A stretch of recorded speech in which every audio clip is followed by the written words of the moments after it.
मित्रांनो, बैलगाड्यातील संपत्ती काय असेल तर सन्मान चिन्ह, आणि सन्मान चिन्हाचा आपण म्हणू असे अक्षरशः खच लागलेला आहे. हे कोणाचं घर आहे बैलाच्या पोटावरून कळलं असेल. मित्रांनो, महाराष्ट्राचे बैलगाडी शर्यत ज्यांनी बोलकी केली, सुनील मोरे सरकार आपल्या समवेत आहेत. आणि ही संपत्ती कुठं कशाही निघू तिथे तुम्हाला पळणं कंपल्सरी आहे. त्याच्यामुळे सामान्य बैलगाडी मालकांना या मैदानात तुम्ही आतापर्यंत बघता मोठ्यांच्या गटात गाड्या झुपत नाहीत, परंतु ह्या बारक्यांच्याकडे उमेद आहे, मोठ्यांच्या गाड्या मारतील असं यांच्याकडे उमेद आहे. फक्त ते भेटतात, त्यांचं मन या ठिकाणी असं घट्ट तयार करत नाहीत की बाबा आपण त्यांच्याशी आपण लढू. हार जीत आहे, फक्त ती थोडेसे भ्या खातात. परंतु शेतकरी आता थोडासा असा एकदम खाली खाली यायला लागलाय. आणि बाकीचा वर्ग, उदाहरणार्थ धंदेवाईक असो, व्यावसायिक असो, जे बाकीची लॉबी, डॉक्टर असो, म्हणजे सगळे त्याच्यात वर यायला लागलेत. आणि शेतकऱ्याचा खेळ असून सुद्धा शेतकऱ्याचा कुठेतरी खाली लागलाय. कारण सुद्धा त्याला तसंच आहे, शेतकऱ्याचा विचार जर केला तर सगळ्यात मोठा प्रॉब्लेम असतो पैशाचा. ज्या वेळेला या ठिकाणी पैसे दिल्यानंतर जो गाजावाजा करणं, त्याला तुम्ही 2 नंबर म्हणलं तरी चालेल. आता तुम्ही एक गंभीर मुद्दा मांडताय की खरेदी विक्री बंद झाली पूर्ण. खरेदी विक्री ह्या वर्षातला आपल्या घाटावलं 1, 2 ते 3 व्यवहार झाले. अजिबात त्याच्यापेक्षा एकही व्यवहार झाला. बैलगाडी क्षेत्र चांगलं आहे का तर चांगलं आहे. बरेच जण या बैलगाडी क्षेत्रातनं करोडपती, लखपती झालेले आहेत, परंतु त्याच्या 10 पटीनं म्हटलं तर रोडपती झालेले आहेत. हे ओळखायला शिकलं पाहिजे. आणि खरंच आई वडिलांनी आपापल्या मुलांच्याकडे लक्ष द्या. आता मुलं बैलगाडी क्षेत्राकडे तुम्ही जाऊन देऊ नका, त्यांच्या पायावरती त्यांना उभं करा. उभं झाल्यानंतर त्यांची ती मग या ठिकाणी पुढचं पाऊल ते पुढे घेतील. ठराविक लोकांचीच नावं समालोचक घेतात, जे एखादं तुम्ही नाव पुकरावं म्हणून बक्षीस दिलं जातं. तर त्याच्याकडे कसं बघताय राजकीय समालोचन याच्याविषयी काय सांगा? कारण प्रत्येक मैदानात आता होते मोठ्या प्रमाणावर जे वाढदिवस असतात राजकीय लोकांचे, आणि एक राजकीय समालोचन होतं बैलगाड्यात. तुम्ही प्रत्येक मैदानात तिथं असता तर काय वेळेस जिथं अन्याय होतो तिथं मोरे सरकार आवाज का तिथले तिथं उठवत नाही. मित्रांनो, या व्हिडिओला लाईक करा व सँडी आणि यादव या चॅनलला सबस्क्राईब करून जी घंटा दिसते ना तिथे क्लिक करा. त्यानंतर ऑलवर नक्की क्लिक करा आणि सगळ्यात पहिल्यांदा व्हिडिओ पहा. आता काय चालू आहे मोरे सरकार? आता 8 दिवस पावसानं विश्रांती दिली, त्याच्यामुळं आता सध्याला निवांतच एकदम. सगळे भरून गेलं घर सन्मान चिन्हानं. घर भरून गेलं, कारण आपल्यावरती माणसांचं प्रेम. आपल्याला प्रत्येक आयोजक आवर्जून बोलवतात. तो मान सन्मान. आणि आपल्या घरी 2 वासरं आहेत, त्या वासरांचं सुद्धा या ठिकाणी आपल्याला चांगलं प्रोत्साहन आहे. आणि वासरांचे सुद्धा या ठिकाणी आपल्याला फायनलला राहतील. त्याच्यामुळे त्यांची सन्मान चिन्ह आणि माझा वैयक्तिक केलेला सन्मान, हा सन्मान आवर्जून घरात मी जपून ठेवलेला आहे. बरोबर, घरात सन्मान चिन्ह आहे, पण प्रेक्षकांच्या मनात घर केलंय हे सगळ्यात मोठं सन्मान चिन्ह आहे. कारण सुद्धा तसंच आहे. आपण एक सामान्य घरातील माणूस आहे आणि एक गरिबी परिस्थितीत नाही, गरिबीची आपल्याला जाण असलेला आपण माणूस आहे. त्याच्यामुळं या बैलगाडी क्षेत्रात आवर्जून मी मोठ्यांच्या पेक्षा या ठिकाणी जे सामान्य बैलगाडी मालक आहेत त्यांच्या प्रवाहात जास्त असतो. आणि त्यांच्यावरती, कारण कुठं नडी आडी जर आले तरी या ठिकाणी मोरे सरकार म्हणलं तरी मी त्या ठिकाणी उभा असतो. त्यामुळं असंख्य बैलगाडी मालक असतील, चालक असतील, हितचिंतक असतील, त्यांचे माझ्यावरती प्रेम आणि त्यांनी काय माझ्यात बघतात. कारण मी कुठल्याही मैदानात, तुम्ही आवर्जून आतापर्यंत पाहत असता की मैदान जर म्हटलं तर मोरे पाहिजे म्हणतात, परंतु माझ्या मनात कुठल्याही प्रकारचा असा की मोह नसतो. कधी कोणाच्यासाठी पैशासाठी म्हणा किंवा नाव पुकारल्यानंतर पैसे, मी कधीही आज आणि आताच्या घडीला तर तुम्ही सामान्य बैलगाडी मालक एखादा जर पैसे माझ्याकडे घेऊन आला आणि पुकारा म्हणलं नाही तरी मी पैसे सुद्धा घेत नाही, त्यांना पैसे माघार देतो. ते त्यांच्या माझ्यावरचं प्रेमच म्हणतो. त्या प्रेमामुळे मी या ठिकाणी आता उभा आहे. मुलाखत घेण्याचं अजून एक कारण, 21 जून महाराष्ट्राला ज्या बैलगाड्या शर्यतीचं आपण म्हणतो अक्षरशः वाट बघत असतात वर्षभर, ती 21 जून तुम्ही मैदान डिक्लेअर केलेलं आहे. पण थोडं सांगा कशा पद्धतीनं वेगळं पण या वर्षी असणार आहे? 21 जून म्हणलं की पेडगाव, आणि पेडगाव म्हणलं की पेडगाव पॅटर्न म्हणून या ठिकाणी पेडगावच्या मैदानाकडे पाहिलं जातं. या पेडगावच्या एक मैदानाचं वैशिष्ट्य असतं की या पेडगावच्या मैदानाला नवीन काहीतरी दरवर्षी पाहायला मिळतं. आतापर्यंत या ठिकाणी म्हणून तर बैलगाडी मालकांनी नाव दिलेलं आहे सर्वसामान्य बैलगाडी मालकांच्या हृदयातलं हिंद केसरीचं मैदान म्हणून या ठिकाणी या मैदानाकडे बघितलं जातंय. आतापर्यंत आपण या मैदानाला हिंद केसरीचा किताब कधीही दिला नव्हता किंवा आपण हँडवेलला नाव सुद्धा कधी लावलं नव्हतं हिंद केसरी म्हणून.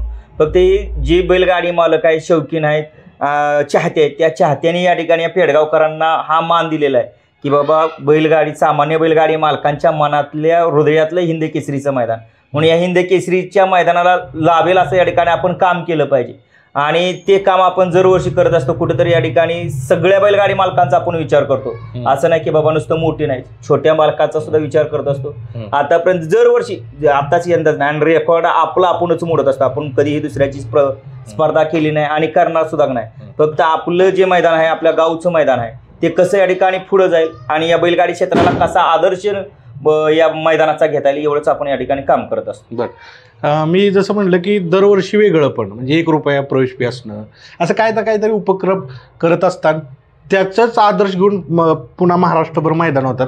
ह्या वर्षी वेगळं पण काय करता येईल? नाही, ह्या वर्षी वेगळं पण असं झालेलं आहे. आता आपल्या मैदानाचा जर आपण मागला थोडासा इतिहास बघितला, 66 गट, 88 गट, परत 100 गट, इथपर्यंत आपण आपलं हे मैदान आतापर्यंत नेलेलं आहे. आता ह्या वर्षी सुद्धा या ठिकाणी जर आपण म्हणलं, गेल्या वर्षी आपण 1,000 गाडी नोंद घेतली होती, 2,000 गाड्यांची नोंद घेतली होती. आता बरेच जणांना असं वाटलं असेल की यंदा गाड्या जास्त नोंद घेतील. आपल्याकडं अवेलेबल आता म्हटलं तरी 13 फाट्या तयार, 1300 आपण गाडी नोंद घेऊ शकतो. परंतु आपल्याला 1300 गाडी नोंद घ्यायचीच नाही. गेल्या वर्षी आपण 1,000 म्हटलं तरी 200-400 गाड्या मालकांना या ठिकाणी सहभाग घेता आला नाही. 400 बैलगाडी मालक म्हणजे 800 बैलगाडी मालकांना या स्पर्धेत सहभागी होता आलं नाही. परंतु आपण ह्यावेळेला पण लिमिटच म्हणजे 1,000 फक्त यंदा एकच गाडी वाढवणार, 1,000 एकच गाडी घ्यायची, जास्त आपल्याला गाड्या घ्यायच्याच नाहीत. आणि या मैदानाचं वेगळं पण या वर्षीचा पेडगाव पॅटर्न जर म्हणलं तर आता मी प्रत्येक मैदानात समालोचन करत असतो. समालोचन करत असताना काय होते, ज्यावेळेला गाड्या सुटल्या म्हणलं जाते, गाड्या सुटल्या म्हणल्या जाताना आपण नावं पुकारतोय ह्या फाटीवरती हे, पण ज्यावेळेला खालनं वर गाड्या येते त्यावेळेला कोणाच्या नावावरती कोण पळते हेच कळाय मागणं झालंय. ह्या बाबा नाव अमुक अमुक पुकारलं तर त्या नाव दुसराच पळून खालनं येतोय. त्यामुळे काय होतंय, सगळा खेळ झाला हा. म्हणजे एक नावासाठी आतापर्यंत मी पुकारत होतो, हा बैलगाडी क्षेत्र नावासाठी पाहिलं जाते, परंतु नावापेक्षा या ठिकाणी पैशाला महत्व मिळायला लागलं. आणि मिळायला लागल्यामुळे सामान्य बैलगाडी मालक या ठिकाणी नुसते प्रवेश फी आणि भाडं भरून आणि डिपॉझिट भरूनच मारायला लागला. का होतंय ते आपण या ठिकाणी थोडासा विचार केला. ज्या वेळेला नावावरती काय होतंय, मोठे बैलगाडी मालक 6-7 पावत्या नोंद करतात, सामान्य बैलगाडी मालक 1 लय तर 2 पावत्या नोंद करतोय आणि तो तिथंच पळतो, जिथं लागेल तिथं त्याला पळायला लागतात. मोठे ऍडजस्ट करून पळते. मग ते आपण या ठिकाणी अचूक त्याच्यात एक असा निर्णय घेण्यात आला की जिथं नाव म्हणजे तुम्ही ज्या वेळेला गाडी नोंदवणार आहे त्याच नावावरती तुम्हाला पळायला लागणार आहे. त्याच्यामुळे काय होणार, जिथं गाडी निघेल तिथं तुम्हाला पळणं भाग्य आहे. कडेला निघो नाहीतर मध्ये निघो, कुठं कशाही निघो, तिथं तुम्हाला पळणं कंपल्सरी आहे. त्याच्यामुळे सामान्य बैलगाडी मालकांना या मैदानात तुम्ही आतापर्यंत बघता मोठ्यांच्या गटात गाड्या झोपत नाहीत, परंतु ह्या बारक्यांच्याकडे उमेद आहे, मोठ्यांच्या गाड्या मारतील असं यांच्याकडे उमेद आहे. फक्त ते भेटतात, त्यांचं मन या ठिकाणी असं घट्ट तयार करत नाहीत की बाबा आपण त्यांच्याशी आपण लढू. हार जीत आहे, फक्त ती थोडेसे भ्या खातात. परंतु यंदा काय भ्यायची गरज नाही, जिथं पावती निघेल तिथंच पळायचं आहे. आणि खरंच यंदाचं मैदान असं बघायला मिळणार, एक वेगवेगळे तुम्हाला चेहरे या मैदानात पाहायला मिळणार. बरोबर. आणि दरवर्षी असं आहे की वेगळे चेहरे येतात आणि ह्या चेहऱ्याची प्रसिद्धी महाराष्ट्रभर होती, कारण या मैदानाची तशी प्रसिद्धी आहे. पण तुम्ही आता इंटरेस्टिंग पहिलं इथं काढताय की काय माहिती आहे का, की गाड्या चुकवून खेळणं हा प्रकार असतो. तर ह्या मैदानामुळं नाही, म्हणजे त्यात तुम्ही परिवर्तन करताय की गाड्या चुकवता नाही येणार, हाय ते नाव करावं लागेल. गाड्या चुकवता येणार नाही, त्याला आपण गाडी नोंद करताना सुद्धा या ठिकाणी अशी सिस्टीम ठेवलेली आहे. गाडी नोंद करायचं असताना उदाहरणार्थ माझा बैल आहे तर पहिल्यांदा माझं नाव सांगायचं आहे, माझा आधार कार्ड द्यायचं आहे, माझ्या बैलाचा फोटो द्यायचा आहे आणि माझ्या बैलाचं नाव द्यायचं आहे. विथ पैरकऱ्याचं नाव येणार, पैरकऱ्याच्या आधार कार्ड येणार, पैरकऱ्याचा बैलाचा फोटो येणार, पैरकऱ्याच्या बैलाचं नाव येणार. हा बायोडेटा आमच्याकडे फीड राहणार कॅम्प्युटरला. ज्यावेळेला तुमची पावती क्रमांक समजा 200 नंबर पावती क्रमांक आहे ते आमच्याकडे फीड राहणार. लॉटमध्ये तुम्हाला कळणारच आहे. उदाहरणार्थ समजा 15व्या गटात जर गाडी बसली, 200 पावती नंबरची जर गाडी बसली तर ती गाडी पळून आल्यानंतर निकाल पुकारला जाणार. पुकारल्या जाण्यानंतर या ठिकाणी ती पावती नंबर किती आहे, 202च आहे का, 202ला 30 बैल आहेत का, जी तुम्ही नोंद केलेली तीच बैल असेल तर तुम्हाला निकाल आहे, अन्यथा तुम्हाला निकाल सुद्धा नाही. त्याच्यामुळं इकडं तिकडं तुम्हाला कुणाच्या नावावरती पळता सुद्धा घेणार नाही, तुम्हाला तुमची पावती सुद्धा विकता सुद्धा घेणार नाही. काही तुम्हाला थोडासा प्रॉब्लेम आला असेल, समजा पैऱ्याला अचानक कॅन्सल झाला, तिथं तुम्हाला ती पावती तशीच मोकळी राहणार, तुम्हाला ती विकता सुद्धा घेणार नाही. बरं, अजून बक्षिसातही तुम्ही वेगवेगळे बदल केलेत, म्हणजे एक वेगळा पैलू आपण काढलाय तुम्ही, तर काय आहे तो सांगा. नाही, वेगळा पैलू बैलगाडी शर्यत क्षेत्रामध्ये जुना थोडासा इतिहास, जुन्या रूढी परंपरा जोपासायचं जर म्हणलं तर जुन्या मैदानात काय व्हायचं, ज्यावेळेला बैलगाडी मालक गट पास करायचा, त्यावेळेला गट पास झाल्यानंतर त्या बैलगाडी मालकाला गटाचं बक्षीस थोडंसं फुलाची पाकळी द्यायची, जो 2 नंबरला उतरेल त्याला द्यायची. सेमीला परत तसंच करायचे, जो सेमी पास झाला त्याला द्यायची, आणि 2ला उतरेल त्याला काहीतरी थोडंसं मानधन आपलं फुलाची पाकळी यात्रा कमिटी देत होत्या. परंतु कालांतरानं आयोजक बरेच झाले, परंतु आयोजक बैलगाडी मालकांचा विचार न करता फक्त कमिट्या स्वतःचा विचार करायला लागले. त्यामुळे त्या ठिकाणी तिथं बक्षीस परत माघारी मिळायचे बंदच झाले. कुठेतरी एखादं मैदान एका ठिकाणी चांगलं होतंय का तर होतं, त्याला आपण दुमत नाही, परंतु ते परत आपण लाईनवर आणण्यासाठी आपण ह्या मैदानात काय केलेलं आहे, जो बैलगाडी मालक सेमीला 1ला उतरणार आहे तो फायनलला राहणार आहे, 2ला उतरणार आहे त्याला सुद्धा आपण बक्षीस देणार आहे, 3ला उतरणार आहे त्याला सुद्धा बक्षीस 3 नंबर, कारण 3 नंबरला बक्षीस नव्हता, 3 नंबरला उतरेल त्याला सुद्धा आपण बक्षीस देणार. बक्षीस आणि सन्मान चिन्ह देऊन त्या दोघांचा आपण सन्मान करणार आहोत. आणि हँडवेलमध्ये आपण छापलेलं नाही, परंतु बऱ्याच जणांच्या या ठिकाणी कमेंट आल्या, आणि कमेंट आल्यानंतर बरेच जणांनी सुचवलं की ज्या कडच्या गाड्या जे 1 नंबर आणि 10 नंबर तासाला ज्या पळतात त्या बैलांना पब्लिकमुळे थोडासा प्रॉब्लेम, आपल्या मैदानाला आतापर्यंत पब्लिकचा कधी कडेच्या फाट्याला पळताना प्रॉब्लेम आला नाही, परंतु कडनं पळणं आणि आतनं पळणं फरक आहे, थोडंसं पब्लिक बघत पळणं.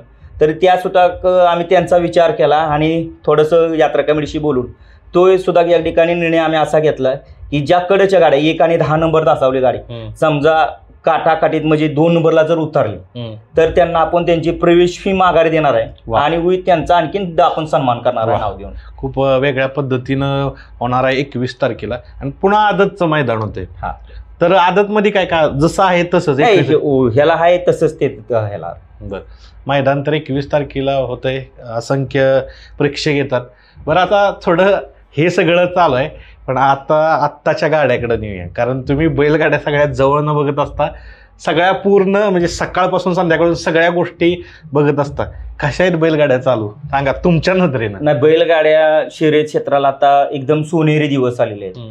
फक्त सोनेरी दिवस येताना जो कुठंतरी नुकस घडते या ठिकाणी बचून खेळणे, त्याच्यामुळं सामान्य बैलगाडी मालक उजेडत नाही. व्यवहार आतापर्यंत मला नाही वाटत घाटावले 1-2-3 व्यवहार झाले असतील, बाकीचे व्यवहार कुठल्याही पद्धतीत म्हणजे या ठिकाणी असं फेरबदल कुठंतरी गरज आहे, परंतु ते सगळं चक्र जाग्यावरती थांबलेलं आहे. शर्यत क्षेत्र इतकं म्हणजे फास्ट चाललेलं आहे, बाहेर इतक्या म्हणजे त्याची क्रेज आलेली आहे की अफाट क्रेज आलेली आहे. परंतु क्रेजमधून काय झालंय, याच्यात शेतकरी हा खेळ प्रामुख्याने शेतकऱ्याचा, परंतु शेतकरी आता थोडासा असा एकदम खाली यायला लागलाय, आणि बाकीचा वर्ग उदाहरणार्थ धंदेवाईक असो, व्यावसायिक असो, जे बाकीची लॉबी डॉक्टर असो, म्हणजे सगळे त्याच्यात वर यायला लागलेत, आणि शेतकऱ्याचा खेळ असून सुद्धा शेतकऱ्याचा कुठेतरी खाली लागलाय. कारण सुद्धा त्याला तसंच आहे, शेतकऱ्याचा विचार जर केला तर सगळ्यात मोठा प्रॉब्लेम असतो पैशाचा, आणि पैशाचा आत्ताच्या मैदानाला खर्च जर एक मैदान जरी करायचं म्हणलं तर काय होतंय, एखाद्या बैलगाडी मालकानं पैऱ्याला जरी बैल मागितला तरी असा मन मोकळे बैलच दिना झाला, मग त्याला म्हणतोय भाडं द्यायला लागेल. भाडं म्हणजे ती एक प्रकारची वायदीच आली, खर्च आला, आता पोरं सोडणारी तुमची ड्रायव्हर, म्हणजे सगळं आता पैसे दिल्याशिवाय तुमचं काहीच होत नाही. बैलगाडी क्षेत्र पैशाशीच केंद्रित झाले का आता? पैसा, माणूस पैशाकडेच बघायला लागलेला आहे, माणूस माणसाकडे बघणं झालाय. पहिला खेळ गावचा बैल पळा की गावचे झटाय यायचे, पण आता तसं नाही. गावात एका गाव म्हटलं तर 20-25 बैल झाला, 20-25 बैल झाले म्हणले की असे गट झाले, आणि त्या गटात परत तुम्हाला सुट्टी मेकर तिथं सांगायला लागतोय, मैदानात ड्रायव्हर सांगायला लागतोय, पुढे धरणारे सांगायला लागतात, म्हणजे इतका खर्च वाढलाय, अफाट खर्च वाढलाय. त्यामुळे शेतकरी थोडासा कमी होत चाललाय, आणि बाकीचे या ठिकाणी व्यवसाय वर यायला लागले. आता आपण म्हणतोय शेतकऱ्यांचा खेळ, पण हा शेतकरी खेळ राहिला नाही तुम्ही बोलताय.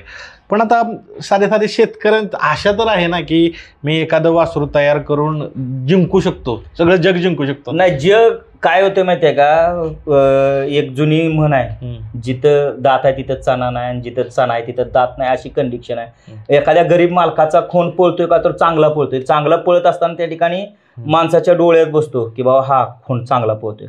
मग ज्या वेळेला त्याची परिस्थिती नसती, म्हणजे त्याला राहायला घर जरी नसलं आणि त्याच्या दावणीला जर एखादा खोंड पळत असला, त्याची परिस्थिती सुद्धा नाही की त्या बैलाचा खर्च किंवा सगळं संगोपन करायचं, त्याची हे जरी नसली आणि एखाद्या समजा उदाहरणार्थ बघितल्या आणि त्यांनी जर समजा तुमचा खोंड द्यायचा म्हणलं का, तर ते म्हणते माझा काय खोंड द्यायचा नाही. मग त्याच्यामुळं काय होतंय, हा कर्ज बाजारीच होत चाललेला आहे. तुम्ही याच्याकडे नुसतं माझा आहे माझा आहे माझा आहे माझा आहे म्हणून जर करत बसला तर ही क्षेत्र तुमचं खरोखर नाही का तर नाही. आता तुम्ही एक गंभीर मुद्दा मांडताय की खरेदी विक्री बंद झाली पूर्ण. खरेदी विक्री ह्या वर्षातला आपल्या घाटावलं 1, 2 ते 3 व्यवहार झाले. अजिबात त्याच्यापेक्षा एकही व्यवहार झाला नाही. जर व्यवहार जर होत असते तर एखाद्या कारणी सामान्य बैलगाडी मालकाला पैसे मिळाल्यानंतर ते कुठेतरी त्याचा घरचा उदरनिर्वाह चालत असतो. का सामान्य शेतकरी, आपण म्हणतो शेतकऱ्यांना का विकत नाही आलेला किमतीत? तुमचं काही निरीक्षण आहे? माझं निरीक्षण असं आहे, माणसांना आशा आहे, आशा आणि आशा आहे. आता बैलगाडी क्षेत्रात टॉपचे व्यवहार झाले. टॉपचे व्यवहार झाल्यानंतर त्या व्यवहार समजा त्या गटात तो पळतोय, यदा कदाचित ह्याचा खोंड थोडासा त्याला जरी घासला किंवा गाडी त्याने त्याची मारली तर तो 30 धरून बसतोय. तो 65 लाख रुपयाला विकत घेतलाय, मग माझा 30 लाख रुपयाला गेला पाहिजे ही आशा माणूस धरून बसलाय आणि त्या आशाची खरंच दुर्दशा व्हायला लागली. आता हे तुम्ही एक आकडा सांगितला 65 लाख वगैरे, आता सोशल मीडियात फिरत असतात, पण ह्या किमती खऱ्या असतात का? कारण तुम्ही बऱ्यापैकी सगळ्या मालकांच्या, सगळ्या जे बैलगाड्यातील घटक आहेत त्यांच्याशी कनेक्ट असतात, खरं असतात का? नाही, किमती आहेत का तर खऱ्याच आहेत. व्यवहार आतापर्यंत मोठे झालेले आहेत. 61चा झालेला आहे, 64चा व्यवहार हे झालेले आहेत का तर झालेलेच. कारण त्यांना पैशाची मतलब नाही, त्याने आणि उघड सुद्धा बरेच जणांनी केलं नाही की बाबा एवढ्याच व्यवहार, परंतु व्यवहार झालेले 61 लाखाचे झालेले आहेत, 64 लाख रुपयेपर्यंत, आता 74 लाख रुपयाचा, 55 लाख रुपये असे व्यवहार झालेले आहेत का तर झालेले आहेत. परंतु हे मोठे व्यवहार झाल्यामुळे काय झाले, बारका बैलगाडी मालक 30 धरून बसलेला आहे. कुठेतरी एखाद्या गटात जो समजा बैल थोडासा कमी पडला आणि त्याची जर हिनी गाडी मारली तर तोच धरून बसतोय. म्हणजे अशा माणसाला लागायला लागली की बाबा त्याला एवढे पैसे म्हणल्यावर मला तेवढे मिळाले पाहिजे, आणि या खरंच आशेची दुर्दशाच व्हायला लागली. तुम्ही समालोचन करताना बऱ्याचशा गोष्टी सांगत असता, एक प्रकारचे प्रबोधनच करत असता, आणि तुम्ही कटाक्षानं सांगत असता की लग्न व्यवस्थेवर बोलता तुम्ही की लग्न होत नाहीत, ही नाही ती नाही.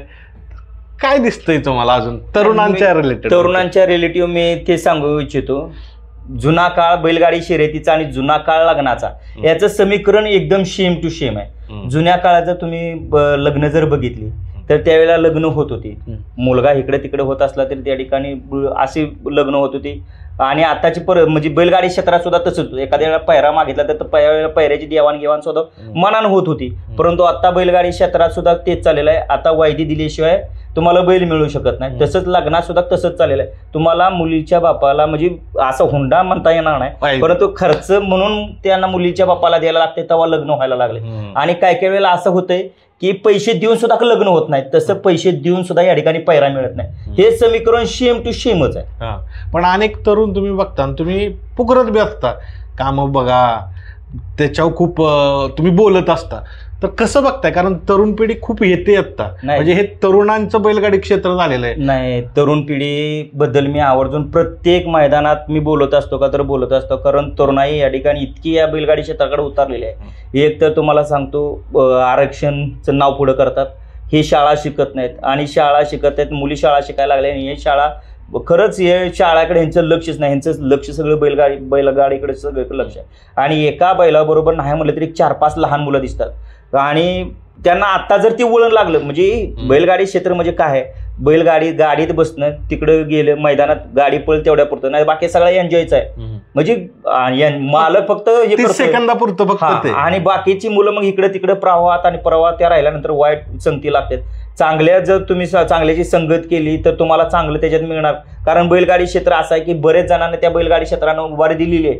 असं नाही की बाबा बैलगाडी क्षेत्र मी वाईट म्हणतोय, असं नाही. बैलगाडी क्षेत्र चांगलं आहे का तर चांगलं आहे. बरेच जण या बैलगाडी क्षेत्रातनं करोडपती लखपती झालेले आहेत, परंतु त्याच्या 10 पटीनं म्हटलं तर रोडपती झालेले आहेत. ही ओळखायला शिकलं पाहिजे. आणि खरंच आई वडिलांनी आपापल्या मुलांच्याकडे लक्ष द्या. आता मुलं बैलगाडी क्षेत्राकडे तुम्ही जाऊन देऊ नका, त्यांच्या पायावरती त्यांना उभं करा. उभं झाल्यानंतर त्यांची ती मग या ठिकाणी पुढचं पाऊल ते पुढे घेतील. फक्त आता लहान मुलांच्यावरती आईबापांनी लक्ष देणं काळाची गरज आहे का तर गरज आहे. तुम्ही अजिबात या बैलगाडी शर्यत क्षेत्राकडे त्यांना अजिबात पाठवू. लहान मुलांना खूप चांगल्या पद्धतीने सांगितलं. आणि ह्याची मुलाखत मला का घेणं महत्त्वाची वाटते, कारण हे म्हणजे पूर्ण मैदानाचं एक प्रकारे तुम्ही मार्गदर्शन करत असता, नेतृत्व असतं तुमच्याकडं, तर तुम्हाला खूप ऐकत असतं, म्हणजे जगभरात ऐकलं जातं, म्हणून तुमची मुलाखत महत्त्वाची आहे. आता त्याच्याबरोबर बघा, आता क्लिअरच सांगा, तुम्ही बोलणारे व्यक्ती काय गोष्टी कशा असतात समालोचनापुरतं बघू. समालोचन करताना आता वेगळ्या पद्धतीनं काय काय गोष्टी होतात, तर समालोचन ह्याविषयी तुम्ही काय सांगाल, कारण खूप समालोचक झालेत. नाही, समालोचक झालेत, परंतु समालोचन करणे म्हणजे काय आताच्या माणसांना कळणार झालंय. आणि समालोचन करत असताना समालोचकांची भूमिका काय आहे हीच बऱ्याच जणांना समालोचकांना कळणार झाले. समालोचक आता या ठिकाणी फक्त त्याच्याकडे बिझनेस किंवा धंदा म्हणून बघायला लागलेला आहे. फक्त स्वार्थापाय या ठिकाणी या बैलगाडी क्षेत्रात म्हणजे त्यांना सुद्धा असं झालेलं आहे की मी आवर्जून जसं या ठिकाणी बैलगाडी मालकांनी सांगतो की तुम्ही मुलांच्याकडे लक्ष द्या, तसे समालोचकांनी सुद्धा या ठिकाणी कुठेतरी तुमची या ठिकाणी सांगण्याची पद्धत ठेवली पाहिजे, तुमची शैली ठेवली पाहिजे, ती तुम्ही त्या पद्धतीत शैली ठेवा. नुसतं पुकारणे आणि बैलगाडी मैदान पूर्ण करणे असं न करता कुठंतरी त्या बैलाचा इतिहास, मालकाचा इतिहास, कुठंतरी बाबा ह्याच्यातनं काय कुठं काय केलं पाहिजे तुम्ही ही सांगितलं पाहिजे. नुसतं मैदान पूर्ण पार पडणे म्हणजे ह्याच्यात समालोचन नाही. समालोचन म्हणजे सगळ्या बाजू तुम्ही सांभाळल्या पाहिजे. अभ्यास राहिला नाही, अभ्यास नाही. आता अभ्यास मी त्या बैलगाडी क्षेत्रात पैशाकडे समालोचक मध्ये सुद्धा आता त्याच पद्धतीत चाललेलं आहे. जी मैदान जुना जर काळ बघितला, एक समालोचक तुमचं कितीही मोठं मैदान असू दे, एक समालोचक पूर्णपणे पार पाडत होता. आता समजा डबल संख्या आहे, 2 समालोचक पार पाडतात का तर पार पाडत, मग तिथं 4 समालोचकांची काय गरज आहे? गरज नसताना या ठिकाणी बाकीच्या समालोचकांनी काय करायचं, कमिटीला फोन करायचा, कुठेतरी कमिटीला हाताला धरायचं आणि तिथं आपलं नाव लावून घ्यायचं. 4 समालोचक ज्यावेळेस स्टेजवरती बसतात त्यावेळेला काय 4 समालोचक, फक्त काम करणारे 2 जणच असते, दोघांनी मग परत निवांत इकडे तिकडे, मग ती मैदानाला रंग येत नाही, रूप येत नाही. कुठेतरी बैलगाडी मालकांना काही 4 शब्द सांगितलं पाहिजे, ते सांगता सुद्धा घेत नाही. हे 4 समालोचक खरंच माझं प्रामुख्यानं या विरोध ऐकत राहा. तुम्ही डबल झाले 2 समालोचक पाहिजे. बरं, आता त्याच्या जोडीला, आणि हे सर्वसामान्य बैलगाडी मालकाच्या मनातील प्रश्न आहे, ठराविक लोकांचीच नावं समालोचक घेतात. नाही, आता पहिली कंडिशन ती होत होती का होत होती, परंतु आताच्या कंडिशनला ती अजिबात राहिलं नाही. नाव घेणं हे अजिबात राहिलं नाही. ज्यावेळेला बैल पळतोय, आता काय मी त्याच्यात मेन जे माणसं समालोचनाच्याकडे बोट उठवत होते की हा तुम्ही जो मुद्दा बोला की बाबा काही जणांचेच नाव घेतात, परंतु तो जो मुद्दा होता तो मुद्दाच आम्ही अशी फुली मारलेली. पहिलं काय व्हायचं, बैल खाली जाताना बैलांची नावं आम्ही पुकारत होतो की बाबा असं, आणि XYZ काय व्हायचं सगळं. आता समजा पहिलं कसं व्हायचं, एक लय तरी एक गटच खाली जायचा, त्यावेळेला सगळ्याची पुकराय घावत होती. परंतु आता काय होते, 10 गट खाली जातात, 10 गटात नावं घेणं सगळ्यांची बरोबर होत नाही. मग माणूस म्हणायला लागला, माणसांचं खरं होतं का तर कसं बाबा समालोचक तोंड बघूनच नाव पुकार. मग ती सगळंच आम्ही बंद केलं. ज्यावेळेला गाडी खाल्या जातात, खालनं वर गाडी येतात, गट पास झाल्यानंतर बाबा नाव पुकारणं कोणाचं XYZ कोणी मोठा असो बारका असो जरी माहीत नसलं तरी बाबा आवर्जून त्यांना बोलवलं जातं, तुमच्या बैलाचं नाव काय म्हणून. या ठिकाणी गटाला नाही का होईना पण सेमीला कंपल्सरी सेमी पास केला की त्या बैलगाडी मालकाला बोलवून घ्यायचंच, त्या बैलगाडी मालकांचं नाव घ्यायचं, ड्रायव्हरचं घ्यायचं, माहीत नसलं तर बोलवून घ्यायचं आणि त्यांचा गाजावाजा करणं हे आपलं कर्तव्य आहे. आणि ते आता सगळीकडे सगळे समालोचक करतात का तर करतात. अजून त्याच्या जोडीला जे एखादं तुम्ही नाव पुकरावं म्हणून बक्षीस दिलं जातं, तर त्याच्याकडे कसं बघताय? नाही, बक्षीस तुम्हाला सांगतो, ह्या बक्षिसावर आता या ठिकाणी वेगळा मुद्दा म्हणजे वेगळ्याच ह्याच्याकडे हे समालोचक असं बघण्याचा बऱ्याच जणांचा दृष्टिकोन वेगळा आहे. समालोचक करत असताना पैसे देणं आणि पैसे देऊन नाव पुकरणं हे गलत आहे का तर गलतच आहे. पण ते होतं काय होतं, ते काळाची गरज आहे, ते पूर्णपणे बंद झालं पाहिजे का तर झालंच पाहिजे. ज्यावेळेला एखादा समालोचक म्हणजे उदाहरणार्थ याला 2 नंबरच म्हणता येईल, 2 नंबर करतो, त्याला आळा बसला पाहिजे का तर बसला पाहिजे. काय होतं, समालोचन करत असताना सगळ्यांना या बैलगाडी क्षेत्रात समान तुम्ही न्याय दिला पाहिजे. एकाच नाव घेऊन तुम्ही उपयोग नाही. तुम्हाला नाव घ्यायचं तर समजा उदाहरणार्थ बाबा अमुक तमुक सरचे स्वागत, तुम्हाला एकटंच तो मोठा नाही, सगळे या बैलगाडी क्षेत्रातले कोणाचंच घेतलं नाही. कोणाचं एक तर तुम्ही कोणाचंच घेऊ नका, नाहीतर या ठिकाणी थांबलं पाहिजे, नाहीतर घेतलं तर सगळ्याच नाव घेतलं पाहिजे. कारण असं सर्वसामान्य लोकांचा सूर असतो की पैसे दिले की नाव पुकारतात. म्हणजे अगदी परदेशातूनही काही जण आपलं नाव पुकरावं म्हणून ते पुकारलं, ते पैसे दिले जातात, मग ते नाव पुकारलं जातं. तर ही कितपत योग्य आहे? नाही, ते कितपत मी ते सांगतो की ज्या वेळेला या ठिकाणी पैसे दिल्यानंतर जो गाजावाजा करणं ह्याला तुम्ही 2 नंबर म्हणलं तरी चालेल. परंतु माझ्या एक तुम्हाला सांगतो, एक उदाहरण सांगायचं जर म्हणलं तर एक भाटोड्याचा रामजा म्हणून जारसा बैल होता आणि त्याचं सेम टू कार्बन कॉपी बैल एक मैदानात आला. बैल मैदानात आल्यानंतर मला त्या बैलात मला तो बैल दिसला. आता तो मालक या ठिकाणी भाटोडं म्हणजे तिकडे पडेल, मैदान होते इकडे पुणे भागात. आता तिथं फक्त काय पुकारलं की बाबा या टाईपचा एक बैल असा होऊन गेला भाटोड्याचा रामजा म्हणून. त्या बैलाचा इतिहास असा आहे की म्हणजे आखीव रेखीव मजबूत बांधा आणि त्या जरशा बैलाची पैदास आणि त्याच्यासारखा मी बैलगाडी या क्षेत्रात पाहिला आणि त्याच्या पावलावरती पाय ठेवून हा या ठिकाणी हा बैल मैदानात आला. आता ते या ठिकाणी मैदान बघत घरी बघत बसले होते.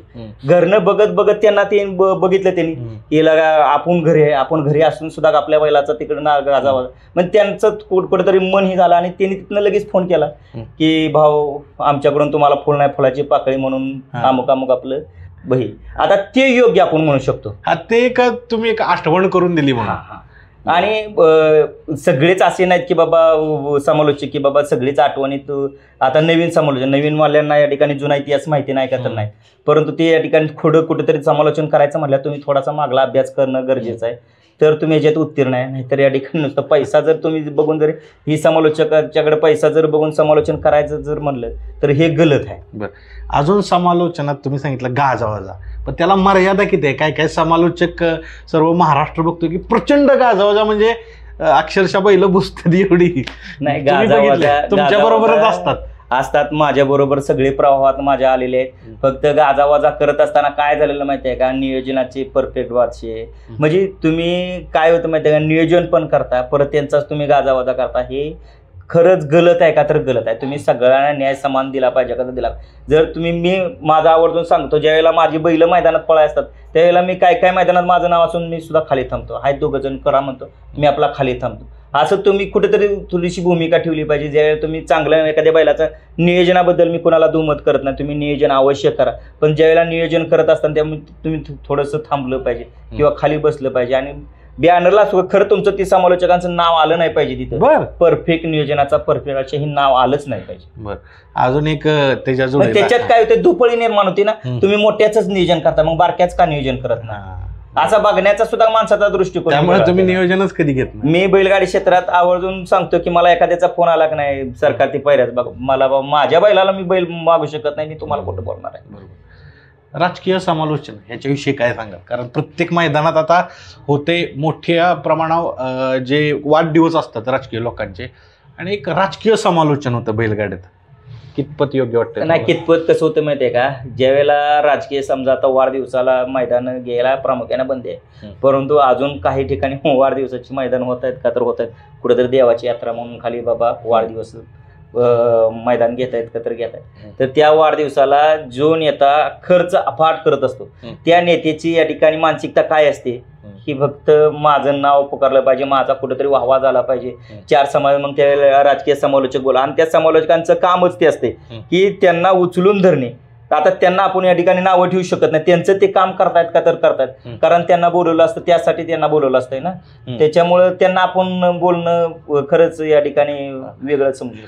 तर काय वेळेस असं होतं की फेरा पळायला गेलेला आहे, तर बैलांचं एक तुम्ही बघितलं असेल, जे ज्यावेळेस पळायला जातो त्यावेळेस एक वेगळ्या पद्धतीनं त्यांना कधी पळतोय किंवा ते जीव तोडून पळायच्या मानसिकतेत असतात बैल, त्यावेळेस थांबवलं जातं मैदान.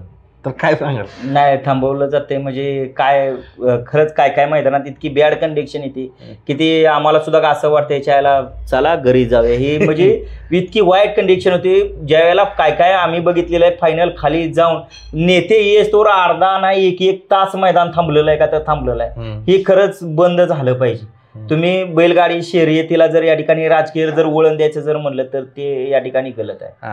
आणि मला वाटतंय की राजकीय नेत्यापेक्षा ते आपण नंदींबरोबर अन्याय करतोय, कारण एवढ्या वेळ थांबवून ठेवणं, तर कोणीही राजकीय मैदानं घेतली तर ते पाळा. आता नाही, नियम तुम्ही पाळले पाहिजेत. असं आपण म्हणू शकत नाही की बाबा तुम्ही त्याच्या निमित्त मैदान घेऊ नका, कारण सर्वस्वी अधिकार आहे. आता काय झाले, पर्याय माणसाच्याकडे बरेच आहेत, फक्त प्रामुख्याने तुम्ही बैलांचा विचार करा. ज्या बैलांच्या जीवावरती आपण मैदान घेतोय त्या मुख्या बैलांना कुठेही त्रास होता कामा नये आणि वेळेत मैदान उजेडात फायनल झाला पाहिजे. एकदा झाला पाहिजे. एखादा नेता समजा यायला वेळ लागत असेल तर तुम्ही फायनल घ्या, बक्षीस वितरण सोहळा त्यांच्या हस्ते करा, असं कुठेतरी घडी बसवली पाहिजे. बरं, आता आपण ही चर्चा करतोय आणि मोदी सरकार असल्यानं बऱ्याचशा गोष्टी विचारायच्या असतात. वर्षभर सगळा साठा केलेला असतो प्रश्नाचा. अजून एक हा पारंपरिकच प्रश्न आहे की, म्हणजे बघा तुम्ही सांगा, आता मी विचारतच आलोय प्रत्येक मुलाखतीत. तुम्ही मगाशी सांगितलं की हा खेळ एक विशिष्ट वर्गाकडं झुकला जातोय, शेतकऱ्यांचं ते पर्सेंटेज कमी होते. मग असं आपल्याला बोलाय वाव आहे का की हा खेळ फक्त श्रीमंतच लोकांचा राहिलाय? नाही, आता बोलताना तर आपल्याला तसंच बोलता येईल, कारण खर्च अफाट झालेत.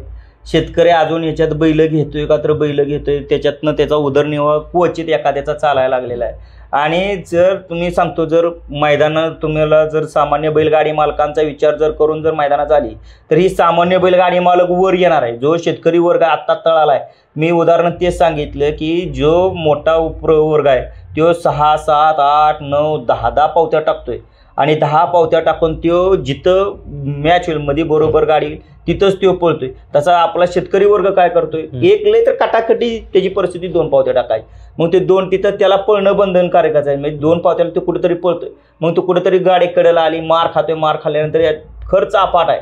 जर त्या शेतकऱ्यांना जर तुम्हाला वरती घ्यायचं असेल तर या मैदानात बदल होणं काळाची गरज आहे. आणि जर जिथं नाव निघल तिथं त्या बैलवाल्यांना जर पळलं तर सगळ्यांना या बैलगाडी क्षेत्रात या ठिकाणी न्याय समान मिळणार आहे. म्हणजे असं नाही की बाबा मोठ्यांनी बाबा त्यांना कसं मी म्हणतो बाबा 10 पावत्या टाकल्यानंतर ते एक ठिकाणी पळतात. म्हणजे ऍडजस्टमेंट, जिथं नाव निघल तिथं जर ही बैलगाडी मालक सगळे पळले तर सगळ्यांना न्याय समान. आणि जो तळातला बैलगाडी मालक आहे, जे या ठिकाणी बैल पळतात परंतु तो या ठिकाणी थोडासा थांबतो म्हणतो, नाही ती मोठी गाडी आहे, मोठी नाही, मोठी मालकं मोठी आहेत, बैल तीच आहे. आणि आपली बैल शेतकरी सुद्धा बैल तीच बैल आहे. फक्त कवा चितपट करेल काय सांगता येत नाही. जेव्हा हे तुम्हाला सांगतो या 21-6च्या मैदानात तुम्हाला ते चित्र पाहायला मिळणार आहे. आणि ह्या 21-6चं मैदान आतापर्यंतचा इतिहास आणि इथला पुढला इतिहास हा तुम्हाला वेगळाच बघायला मिळणार.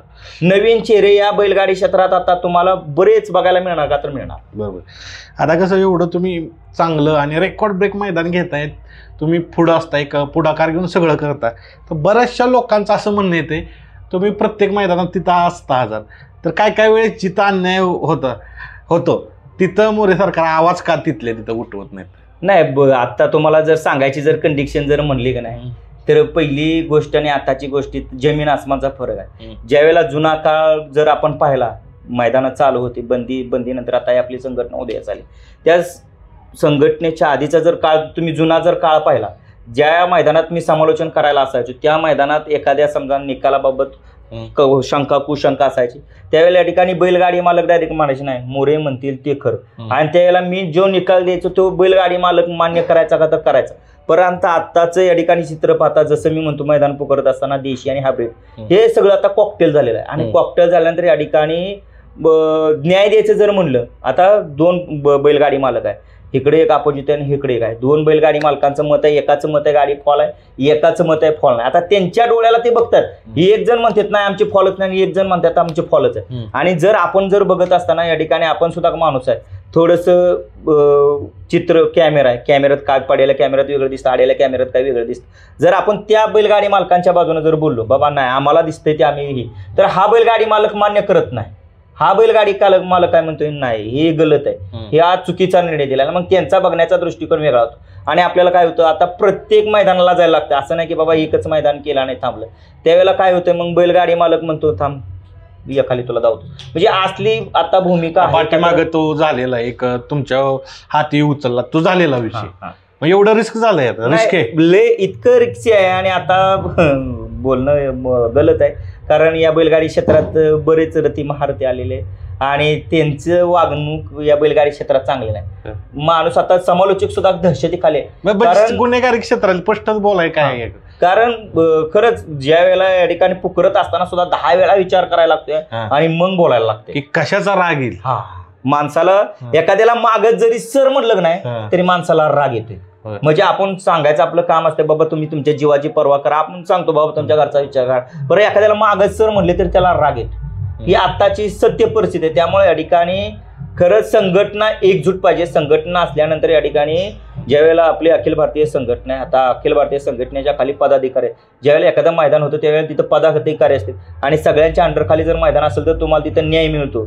जर आताचे मैदान, आता तुम्ही मधला काळ जर पाहता, जर आता संघटना थांबली इतकी वाईट परिस्थिती आहे, मग काय होते, दे सामना, पळवा 2 गाड्या, म्हणजे हा पळवाट. आणि काही काही मैदानात असं झालेलं गाड्यांनी मार खाऊन सुद्धा त्या गाड्यांना निकाल दिलेला आहे. म्हणजे अशी परिस्थिती आता आहे, म्हणजे दहशती खालीच की हीच पद्धत आता चालू आहे.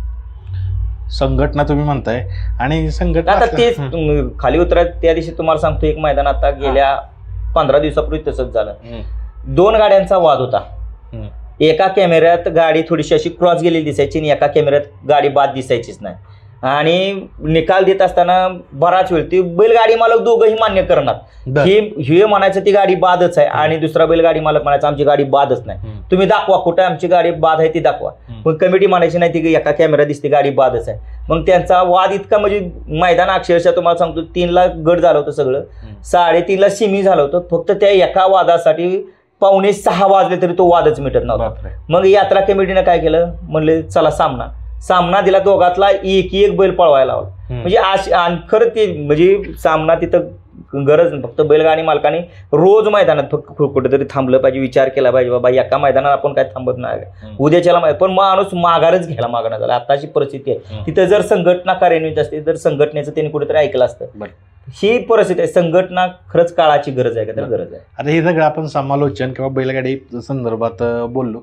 आता वैयक्तिक जीवन, कारण काय माहितीये का, एका मैदानावर गेलं की तुम्ही अगदी 10-11 वाजत असतील तर कुटुंबाकडून ती तक्रार होते की आम्हाला वेळ भेटत नाही, तुम्ही कंटिन्यू कामातच बिझी आहे, कारण ह्या पूर्ण ह्याच्यात फोन बी रिसिव्ह करता येत नाही.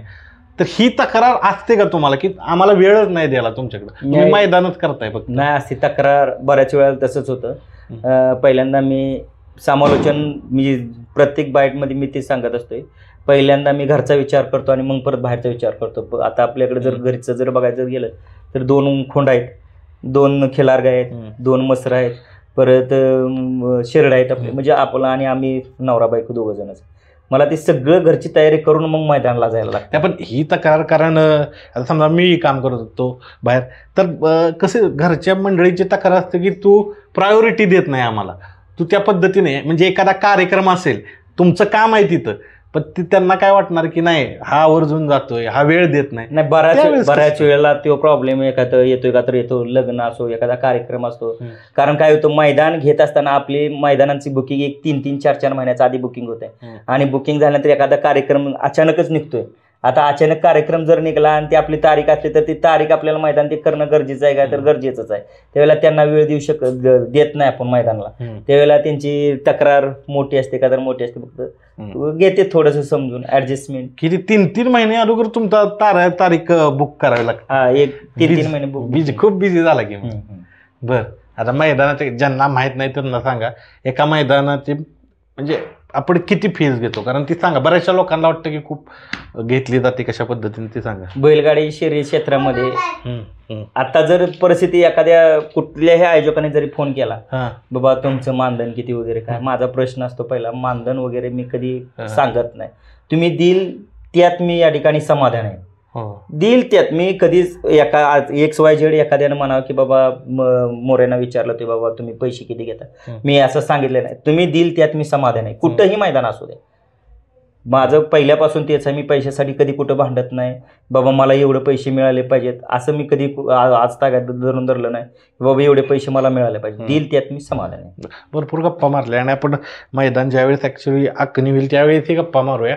जाता जाता सांगा, बैलगाड्यात यश मिळवायचे तर काय केलं पाहिजे? ही मी बैलगाडी मालकांना विचारतो, पण तुम्ही सांगा, तुम्ही मालकच आहात, काय करायचं यश मिळवायचे, टिकायचे, इथं नावारूपाला यायचे, हे सगळं तुम्ही सांगितले, काय गुण सांगितले, अवगुण सांगितले, हे सगळं आपण बाजूला सारून यश मिळवायचे, काय केलं पाहिजे?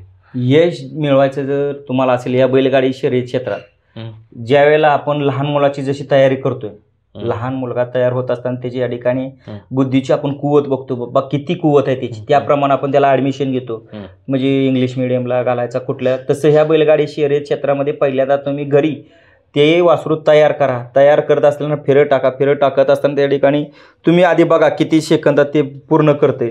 आणि आता पहिली स्पर्धा कमी होती, पहिले 5 म्हणजे लय तर गाड्या पळायच्या, आता 10 गाड्या काय 12 गाड्या पळतात एका गटात, म्हणजे 13 पळतात. एक इतकी स्पर्धा वाढलेली आहे. आणि त्या स्पर्धेत जर टिकायचं जर असेल तर आपला खोंड त्या लेवलचा आहे का हे पहिलं बघितलं पाहिजे. आणि मग या शर्यत क्षेत्रात तुम्ही खरंच पुढं चाललं पाहिजे, नाहीतर पैसा आहे म्हणून खर्च करणे इतकी वाईट कंडिशन आहे. आता काय होतं, बऱ्याच ठिकाणी मी बघतो माणसांच्याकडे पावत्या फाडायला सुद्धा पैसे नाहीत, अशी कंडिशन आहे. फक्त काय जण दावत नाहीत, परंतु खरंच बॅड कंडिशन आहे. तुम्ही पहिला तुमचं खोंड त्या लेवलचा आहे का असेल तर काय काय ना मी सांगतो की बाबा तुमचा बैल उन्हाळी पळतो, उन्हाळी सीझनला पळवा, पावसाळ्याच्या वेळेला या ठिकाणी गाड्या जास्त येते त्यावेळी तुम्ही पळूच नका, तुम्ही विश्रांती द्या, फक्त उन्हाळ्यालाच पळवा तुमची इच्छा असेल तर.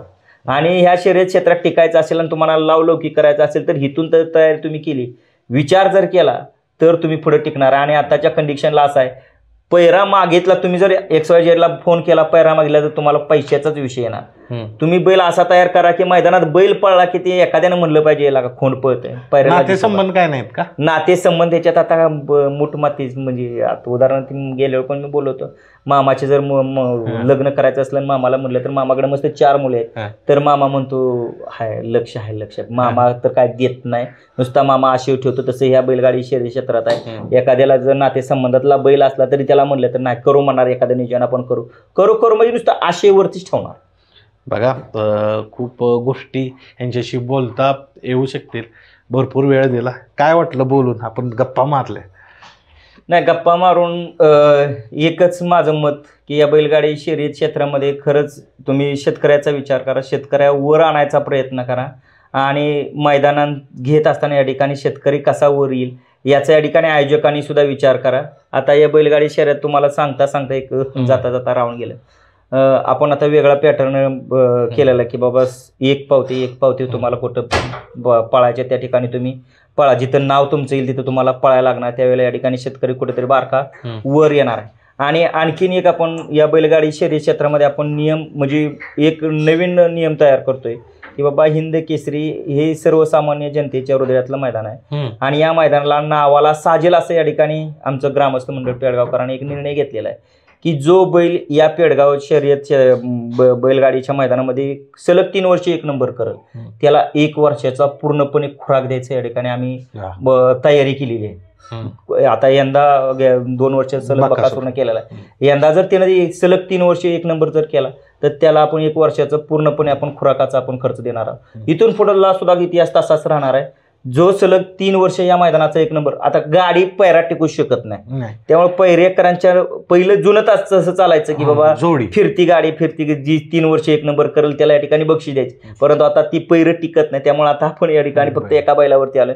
जो बैल सलग 3 वर्ष या पेडगावच्या 1 नंबरचा मैदानाचा मानकरी करेल त्याला या ठिकाणी यंदा तर हा ठेवलेला आहे. आता पुढल्या वर्षी आणखीन आपण जास्त काय देता येईल ते या ठिकाणी आपण प्रयत्न करणार. हे बक्षीस पारितोषिक पटवाव बकासूरनं एक वेगळा पायंडा होईल आणि महाराष्ट्रात एक चांगली तुम्ही सुरुवात करता या मैदानापासून आणि ह्याचाच आदर्श घेऊन अनेक मैदानं होतील. एवढा वेळ दिला त्याबद्दल धन्यवाद.